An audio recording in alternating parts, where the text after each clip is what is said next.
조합제 TV 시청자 여러분 안녕하십니까. 2019년 2월 14일 오전 3시입니다. 새벽입니다. 문희상 국회의장이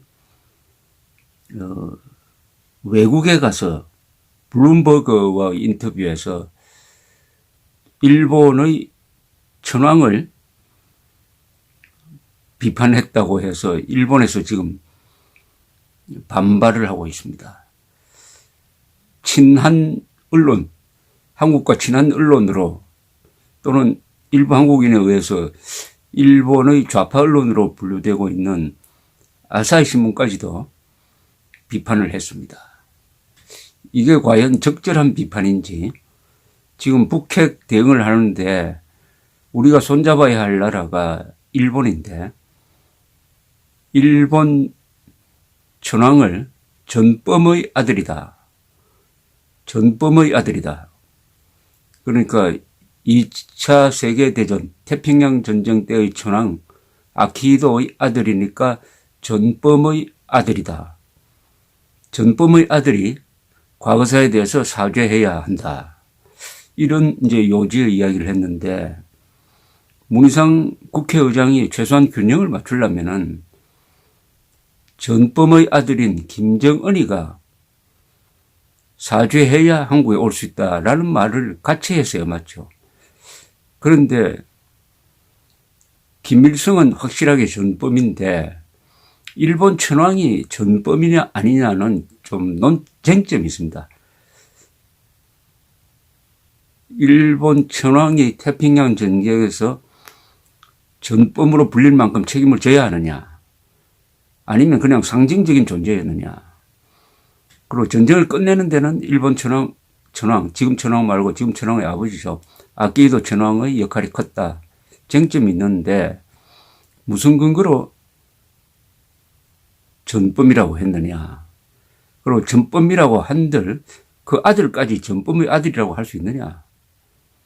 이런 문제가 좀 있습니다.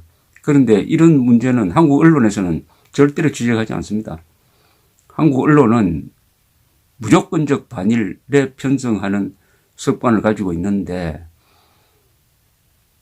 우리 조갑제닷컴 회원 중에 펀더빌드라는 분이 있습니다.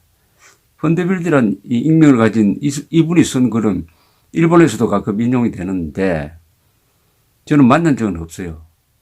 그러나 줄곧 이분이 쓰는 글의 거의 대부분은 감정적 반일을 비판을 합니다. 감정적 반일을 비판을 하는 글인데 참 귀한 글이죠. 반일을 비판하는 글은 한국에서 찾아보기 힘듭니다. 이 소수 의견이죠. 그러나 가끔은 소수 의견이 양식을 지킵니다. 소수 의견이 중요합니다. 소수 의견이 존중받는 나라가 민주주의 국가입니다. 문희상 국회의장의 경솔한 발언이라고 띄워놨는데 이걸 내 새벽에 읽어보고, 제가 새벽에 가끔 일어납니다. 읽어보고 이거는 여러분들에게 전해드려야 되겠다 생각해서 한번 소개를 해드리겠습니다. 펀더빌트의 문희상 국회의장의 경솔한 발언. 이분이 아주 글을 잘 씁니다. 그리고 한자를 잘 아시는 분이기 때문에 이 문법에 참 맞는 글을 쓰시는 분입니다. 공인의 발언은 특히 신중해야 한다. 국회의장이라면은 공인 중에 공인이다. 대외적으로 한국 정치인을 대표하는 상징성도 있다. 그런 면에서 국회의장의 발언 수준은 한국 정치인의 수준을 대변한다고 볼 수도 있다. 8일 문희상 의장은 해외 언론 블룸버그와의 인터뷰에서 위안부 문제와 관련해 일본을 향해 이런 발언을 했다. 일본을 대표하는 왕, 난 왕이 했으면 좋겠어요. 그분은 전범의 주범의 아드님 아니세요? 그러니까 그런 양반이 할머니 한 번 손잡고 정말 잘못했어요. 그 말 한마디가 탁 퍼지는 거예요. 한마디로 공인으로서 적절하지 못한 발언이다. 한국을 대표하는 정치인이 해외 언론과의 공식 인터뷰에서 정식 호칭인 천황을 놔두고 굳이 왕이라는 격하 표현을 쓴 것도 바람직하지 않지만 더욱 문제는 전범의 주범 아드님이라는 표현이다. 일본 천황이 일본인들 사이에서 어떤 존재로 자리매김되어 있는지 조금이라도 안다면 이런 표현은 사적인 자리라면 몰라도 적어도 공식 석상에서는 쓰지 못할 것이다. 예를 들어 동네 사람들이 모인 자리에서 과거에 형무소 다녀온 사람의 아들을 지칭하며 굳이 전과자의 아들이라고 공개적으로 호칭하면 누가 좋아할까? 당사자들은 물론 여타 동네 사람들도 좋은 기분은 아닐 것이다. 더 큰 문제는 현재 아키히도 천황의 부친 히로히토 천황은 2차 대전 때 재임했지만 전범으로 판정된 일은 공식적으로 없었다는 점이다. 이게 중요하죠. 전범이라면 객관적인 기준이 있어야 됩니다. 더구나 국회의장이 일본 아키히도 천황이 전범이었다는 근거를 제시를 해야죠. 그런 적이 없습니다. 기분 나쁘더라도 전범이라는 증거가 없어요. 국제법정에서 그렇게 판정된 바도 없습니다. 애초부터 전범이 아니었던 사실상 전범이었지만 연합국이 면죄부를 준 것이었던 어쨌든 분명 전범으로 분류되지는 않았다. 그런데 한국의 국회의장이 사실관계도 맞지 않게 전범이라고 공식적으로 지칭한 것이다. 전범이라면 전쟁 범죄자라는 뜻입니다. 김일성이가 전쟁 범죄자죠. 그것은 유엔이 침략전쟁이라고 했으니까 전범이 맞습니다. 심지어 전범의 주범이라는 원색적 수준의 표현까지 썼다. 일본의 입장에서 보면 당연히 사실 무근 내지 날조에 해당할 것이다. 일본 천황을 가리켜 그런 양반이라고 표현한 부분도 문제있어 보인다. 그런 양반이라는 표현은 하대 뉘앙스가 강하다. 한마디로 문희상의 발언은 일본의 입장에서 보면 충분히 화가 날 만한 수준이라고 볼 수 있다. 아베 수상까지 나서서 문희상 의장에게 발언 철회와 사죄를 공식 요청할 만큼 일본은 격앙된 상태다. 2012년 이명박 대통령의 독도 상륙 퍼포먼스는 한일 관계를 본격 악화시킨 대표적 사건으로 알려졌다. 하지만 사실 독도보다는 이명박 대통령의 일본 천황 관련 실언성 발언 방한하고 싶으면 사죄 먼저 하고 오라가 양국 관계 악화의 더 큰 주범이었다. 그 이후로 한국 방문 일본 관광객 규모는 매년 추락을 거듭해 한때 거의 반토막 수준까지 갔으며 아직도 후유증이 크다. 일본 내 혐한의 한국을 미워하는 싫어하는 혐한의 확산은 말할 것도 없다. 당시 한류붐도 급격한 소멸 과정을 겪었다. 평소 친한 성향의 아사히 신문조차 당시 한국을 향해 노골적으로 분노를 표시했다. 이명박 대통령 발언 이틀 후 도쿄 한국 대사관 앞에는 400여 명의 일본인이 모여 항의 데모를 가졌다. 천황 모욕은 용납할 수 없다. 통화 스와프 협정 파기하라는 격렬한 구호들이 넘쳤다. 우익단체 차량 여러 대가 일본 경찰 방어선을 뚫고 대사관 앞까지 접근했다가 경찰의 설득으로 돌아가기도 했다. 당시 일본 대사관 및 9군데 총영사관은 교민들을 향해 일본인들의 시위 현장에 접근하지 말고 신변 안전에 한층 주의해달라고 주의를 당부했다.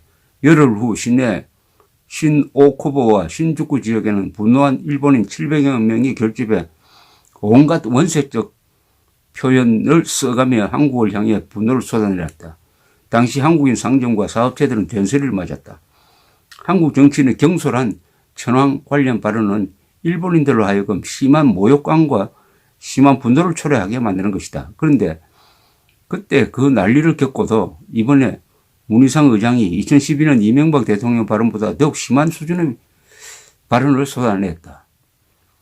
일본인이 느끼게 될 감정을 한국인이 이해하기 쉽게 표현하면은 이번 문희상 의장의 천황 관련 발언은 일본인 입장에서 보면 충분히 망언에 해당하고도 남는 수준이라고 볼 수 있다. 발언 내용 자체의 옳고 그름을 떠나 상대방 국민들이 정신적으로 추앙하는 존재를 굳이 안 좋은 표현으로 거론함으로써 상대방의 극심한 반발과 혼란을 초래하는 쓸데없는 짓을 하는 한국 정치인의 어리석음과 만용에는 한숨만 나올 뿐이다.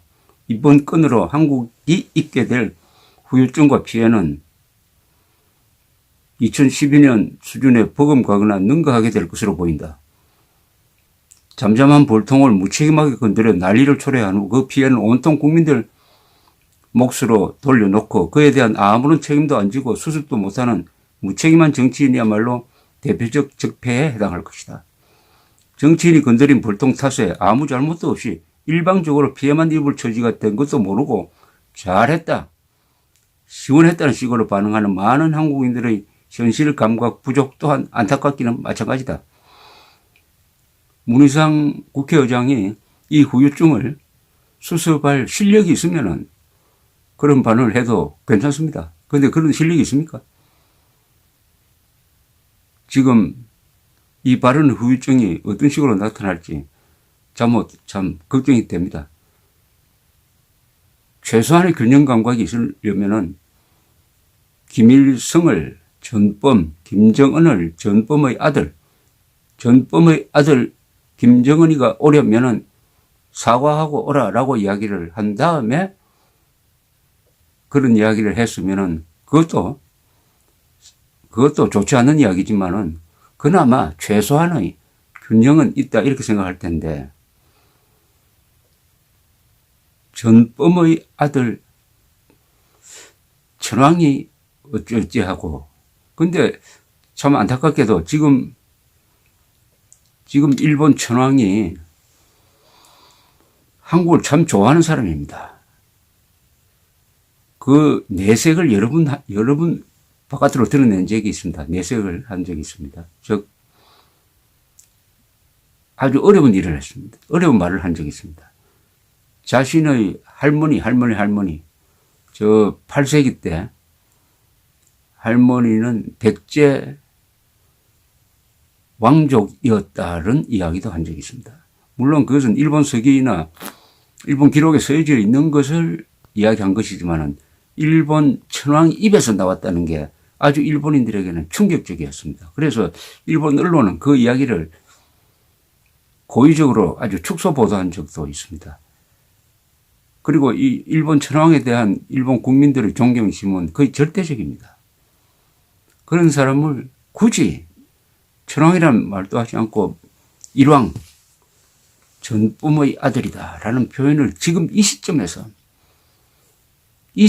할 필요가 있었느냐 하는 거죠. 이게 정치라는 것은 타이밍입니다. 이 시점에서 할 필요가 있었느냐.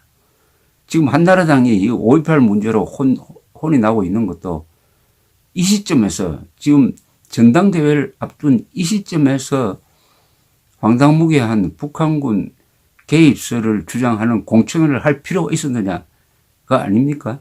똑같이 문희상 국회의장도 이 시점에서 더구나 일본에 가서가 아니고 하려면 일본 언론과 인터뷰를 하면서 했었어야죠. 미국에 가서 왜 이런 발언을 했는지 더 가공할 사태는 이 문희상 의장의 실언에 대해서 한국 언론이 침묵하고 있다는 이 사실입니다. 침묵하고 있다는. 무조건적 반일은 반미로 갑니다. 이룰 사람은 김정은밖에 없습니다. 감사합니다.